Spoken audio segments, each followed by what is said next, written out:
恭喜大家熬过了长假后的一周，那今天我们就来个轻松的，来跟大家介绍一些必看的影集啊跟电影，放松一下 Relax and enjoy the weekend。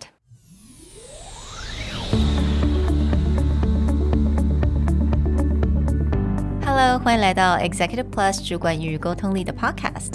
I'm Sherry, an educator, certified coach, and style enthusiast。我相信专业有效的沟通是语言跟逻辑的完美结合。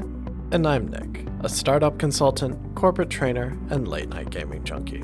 I believe great communication requires the right mindset and solid frameworks. 我们希望带给大家职场英语的技能、跨文化沟通技巧与其他能帮助您成为出色领导者的工具。Join us each week as we share our experience, research, and methodologies to take your communication and language skills from good to great.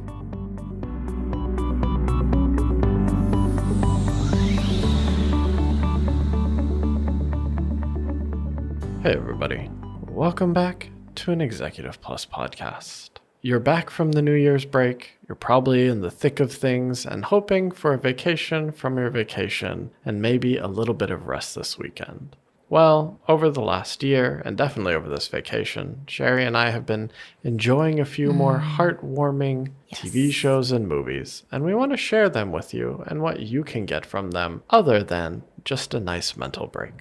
Yes, heartwarming. 如果大家听了之前我们的 podcast， 大概会知道我无法接受任何血腥的影集跟电影。So, I only like to watch these heartwarming series, but not everything created equal. Let me just say that. 并不是所有的所谓的这种适合家庭的这种影集我都觉得那么好看，所以我今天挑选了几个我觉得真的是大家非常适合，有的时候可以跟全家坐下来一起观看的影集。I'm gonna start with my favorite, and I think Nick can definitely agree with me, is that Love on the Spectrum. 那这个影集叫做光谱发现爱。那我稍微解释一下了好了，我觉得中文翻的光谱发现爱，那个光谱来自于这个字 spectrum， 可是 spectrum 它这边在讲的并不是光谱哦，它其实在讲的就是一个叫做 autism spectrum disorder， 也就是我们中文常听到就是自闭症。所以他其实是找了一些所有都是成年的这些自闭症的一些男生啊女生，他们可能都已经20岁了 around 20s, right? Yeah, usually early 20s to 30s. 那他们呢都在寻找他们的爱情，有很多人从来没有约会过，所以他们很需要一些 dating coach 专门来教他们要怎么样跟女生怎么样跟对方来谈话。 I have to say you just gonna have to watch it, but it's so heartwarming and it's so cute and you just cannot help to love them. Yeah, this was not a show that I would ever expect to have turned on until you recommended it to me. But there's 2 seasons. Yes. I finished all of it in 2 days. Yes. And more than just being heartwarming, though, it's a really interesting look because, as you said, they usually have a coach, like there's a dating coach. But most of the time, that dating coach is teaching them the basics of communication. Like, how do you interact with people? How do you create small talk? And she actually, does a very specific process, okay, of if someone asks a question, how do you answer, and then how do you ask a question back? These really basic communication tools. And I think one of the messages that I sent Sherry when watching this was, this is something everyone should learn. Yes. This coach should be teaching everyone the basics of how to have a good conversation.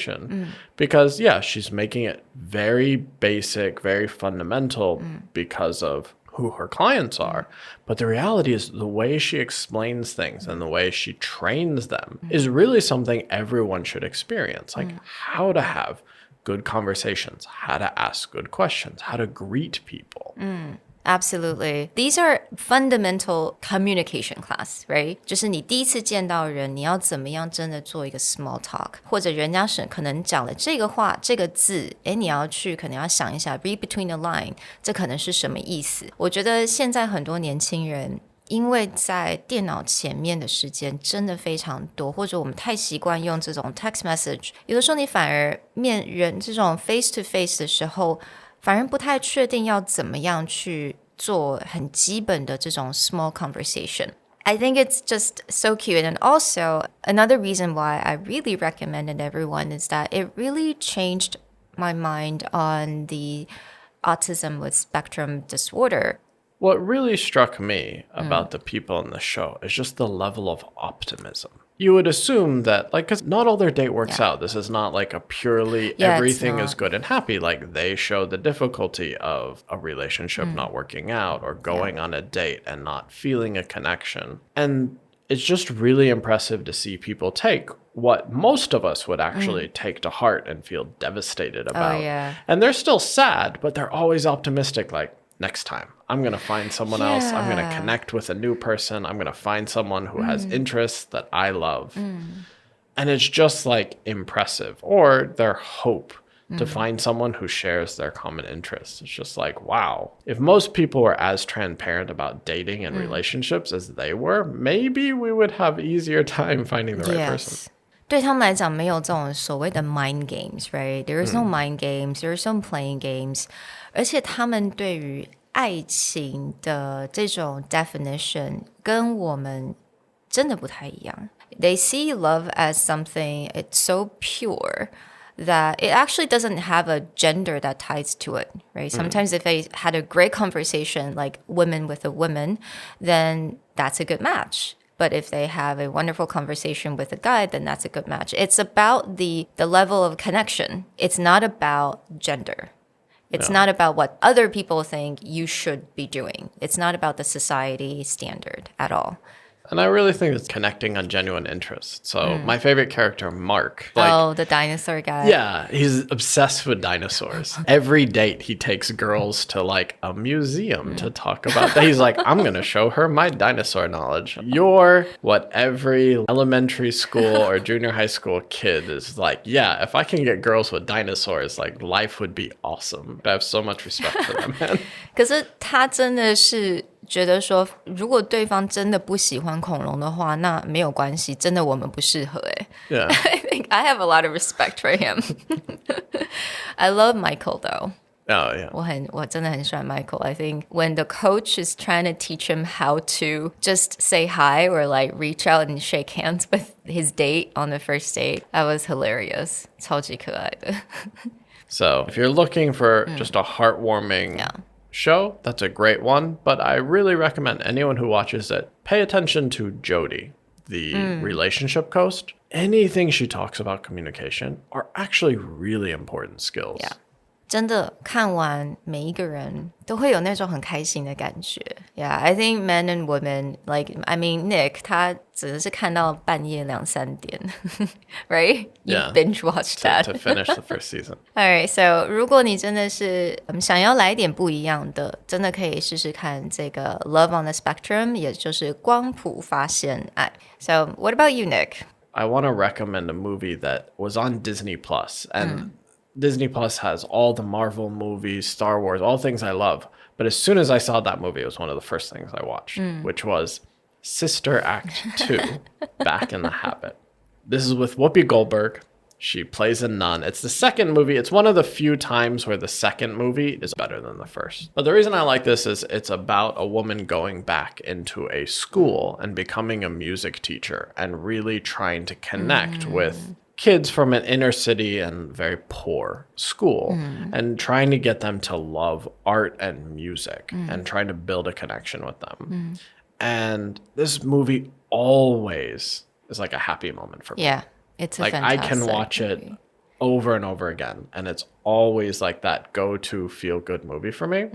I think a lot of that comes from my mom has always been an educator at heart. So like our house has always been filled with like every teacher movie that you could ever think of. It's there, like To Sir with Love, all the way up to like Coach Carter, and now like Back in the Habit. Any movie that has to do with being a teacher, we owned in my house. And so this is really one of those things where it's like kind of renews your love for education. I was Googling another movie, but I only remembered the Chinese name. Because back in those days, we would only use the Chinese name to broadcast movies. And I think like Dead Poet Society. Yeah, that's another one. Yeah, it's another really good one.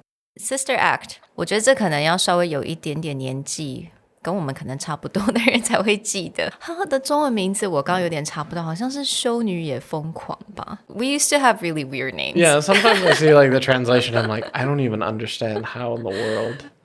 但是我记得这一部电影，尤其是它第2季，有一个非常著名的音乐人 Lauryn Hill。他就是从这边出来的，所以 I don't know if you guys know Lauryn Hill. I don't think she's still singing. She's not as active as she once was, but she still is very well respected, especially in the hip-hop community. Now, I'm going to talk about another TV series, and I have already finished it. They're about 6 seasons, if I remember correctly. 我现在看第2次，然后它的名字就叫做 Schitt's Creek.Sounds a bit like, SHIT, but the spelling's a little bit different. 它中文名字叫富家穷路，我觉得翻得还不错。那这个影集它其实是加拿大的影集，但是它好像在去年的 Emmy 吧，艾美奖，美国的艾美奖，整个是狂拿，基本上所有他们入围的奖项，他们都得奖了。Again， 它这个你会刚开始会发现啦，第1季我觉得有一点点，你需要一点时间 to get into it， 但是第2季、第3季开始，你就会觉得也就是一个非常 heartwarming、很暖心的一个影集。它也在讲这一家人，然后他们本来是超级有钱，然后小孩子都是那种超级被宠坏的那种富家子弟，然后花钱都不手软的，但是突然间有一天爸爸的 business 就整个被一个同事吧，然后被钱全部都 A 走了，所以他们必须要到一个小小的一个镇，那个城镇的名字就叫做 Schitt's Creek. So they're kind of talking about their story, how to relearn how to be a family, how to be a person, how to care for people, and it's really fun to watch. Yeah, I think the hallmark of a good ongoing series is when characters very clearly grow in who they are and where the story goes over several seasons. And I think Schitt's Creek is definitely an example of that, where you watch people grow as a person, and there's a lot that you can kind of learn or connect with on that. Like on the reverse of that is I've been watching Seinfeld, which was a massive award-winning, popular, it's always at the top of all the best TV shows of all time lists. But actually watching it now, I don't like the show. And I don't like the show because like the characters are not good people and they don't improve. In fact, they become increasingly worse as people. And so it's like, to me, I've watched the TV series Friends. I can't even count, like from beginning to end, way too many times. But it always feels like you really watch these characters become different people. And then when I go back and watch Seinfeld, I'm like, I'm going to finish all 10 seasons to say I finished it, but I don't think I'll ever go back because it doesn't feel like there was any growth. Yeah. When you go to New York, there are Seinfeld tour.